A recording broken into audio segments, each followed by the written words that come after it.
guys, welcome back my YouTube channel. Jangan lupa like, comment, and subscribe, dan jangan lupa nyalain notifikasi loncengnya ya. Di video kali ini aku akan sedikit ngejelasin materi tentang pengertian RAM dan ROM. Sebelum lanjut ke videonya, aku mau kasih tahu apa itu kedua istilah dari RAM dan ROM ini digunakan dalam bidang teknologi informasi sebagai media penyimpanan di dalam komputer. Namun kedua istilah ini sebenarnya berbeda. Aku akan ngejelasin ini satu persatu. Dimulai dari RAM, merupakan kepanjangan dari Random Access Memory, merupakan suatu hardware dalam komputer yang berfungsi sebagai tempat penyimpanan data sementara dan berbagai instruksi yang ada di dalam program tersebut. Isi RAM dapat diakses secara acak atau tidak tergantung pengaturan tata letaknya. Kapasitas RAM di dalam suatu komputer berpengaruh pada tingkatan kecepatan proses data atau loading di komputer tersebut, sehingga proses penyimpanan data, membuka data, dan menjalankan program akan semakin cepat sesuai besaran RAM pada komputer tersebut. Fungsi RAM antara lain untuk membaca data dan menyimpan data sementara. RAM memiliki beberapa jenis antara lain 1. Dynamic RAM atau DRAM, 2. SDRAM, 3. DDRAM, 4. RDDRAM, 5. SRAM. Dan untuk pengertian ROM merupakan kepanjangan dari Read Only Memory, adalah jenis memori atau tempat penyimpanan data atau di dalam perangkat komputer yang sifatnya permanen sehingga tidak mudah berubah atau hilang walaupun komputer tiba-tiba mati. ROM termasuk dalam kelompok perangkat keras komputer berupa chip memori semikonduktor di mana isinya hanya bisa dibaca saja. Bahkan untuk menyimpan data pada ROM bisa dibilang tidak mudah. Biasanya, RAM berisi program-program yang default dari pabrik sehingga umumnya digunakan untuk menyimpan firmware dan hanya bisa diisi sekali saja selama digunakan. Fungsi ROM adalah sebagai media penyimpanan. ROM berfungsi untuk menyimpan firmware berupa perangkat lunak atau yang sering disebut software.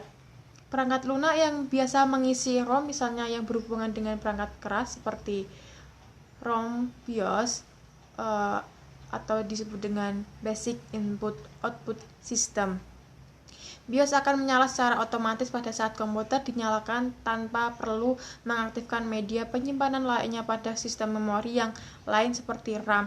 Sehingga dalam hal kecepatan akses, media ROM lebih cepat daripada media penyimpanan lain. Pada perangkat komputer modern, BIOS disimpan di dalam sebuah chip ROM di mana secara elektrik dapat ditulis ulang atau dinamakan flash ROM.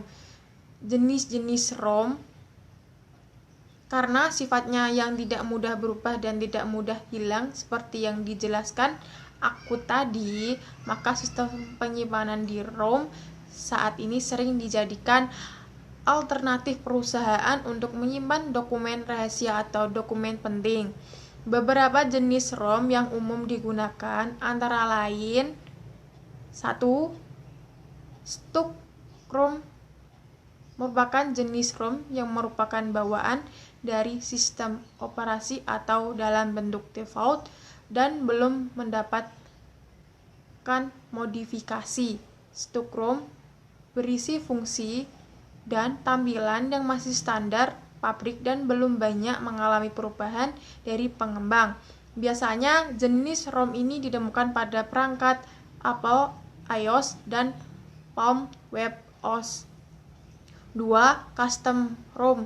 Untuk jenis ROM satu ini sangat cocok untuk menyimpan data-data penting perusahaan karena sifatnya yang bisa dikustomisasi atau dimodifikasi sendiri. Custom ROM memang sering digunakan untuk pengembangan independen yang hobinya dalam mengotak-ngatik perangkat komputer.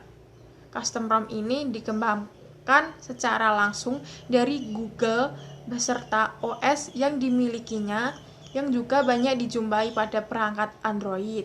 3. Manufakturer atau karir stok ROM.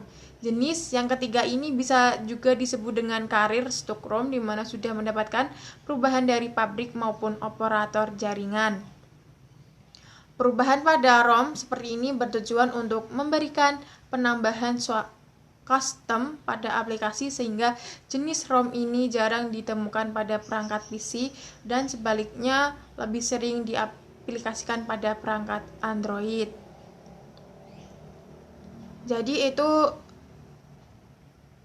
penjelasan tentang pengertian RAM dan ROM beserta fungsi dan jenis-jenisnya. Semoga bermanfaat buat kalian. Sekian dari saya. Kalau ada kata-kata yang belibet atau gimana, kalau ada suara ayam atau suara-suara lain, saya minta maaf, maklum kalau di kampung juga begini. Terima kasih sudah menonton video aku ini. See you next video. Terima kasih semuanya.